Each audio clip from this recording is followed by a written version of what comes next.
বিশ্বকাপের ফাইনালে আর্জেন্টিনাকে হারিয়ে দ্বিতীয়বারের মতো বিশ্বকাপ জিতেছে স্পেন।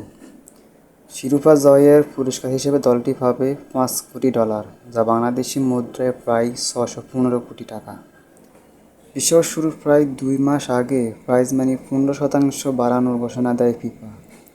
48 দলের এই আসরে কোনো দল যেন আর্থিকভাবে ক্ষতিগ্রস্ত না হয়, সে লক্ষ্যেই এই সিদ্ধান্ত নেয় সংস্থাটি।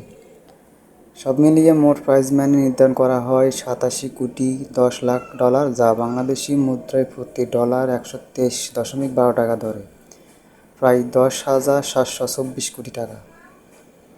রানার্স আপ লিওনেল মেসির আর্জেন্টিনা পাবে $3,30,00,000, অর্থাৎ প্রায় 406 কোটি টাকা। তৃতীয় হওয়া ইংল্যান্ডের প্রাইজ মানি $2,90,00,000, বাংলাদেশি টাকায় 357 কোটি টাকা। চতুর্থ স্থানে পাবে 2 কোটি।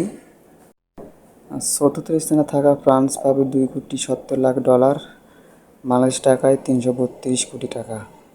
কোয়ার্টার ফাইনাল থেকে বিদায় নেওয়া 4টি দল প্রত্যেকে পাবে $1,90,00,000, বাংলাদেশি টাকায় 333 কোটি টাকা। শেষ 16 থেকে বিদায় নেওয়া 8টি দল পাবে $1,50,00,000, বাংলাদেশি টাকায় প্রায় 184 কোটি টাকা। আর শেষ 32 থেকে বিদায় নেওয়া 16টি দলের প্রত্যেকে প্রাইজ মানি $1,10,00,000 করে পাবে, যা বাংলাদেশি টাকায় 135 কোটি টাকা।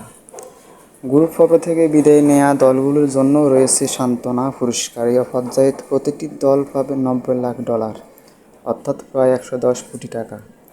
এর বাইরে বিশ্বকাপ শুরুর আগেই প্রস্তুতি থাকা, খাওয়া, অন্যান্য খরচের জন্য অংশ নেওয়া প্রতিটি দলকে অতিরিক্ত $1,50,00,000 করে দিয়েছে ফিফা।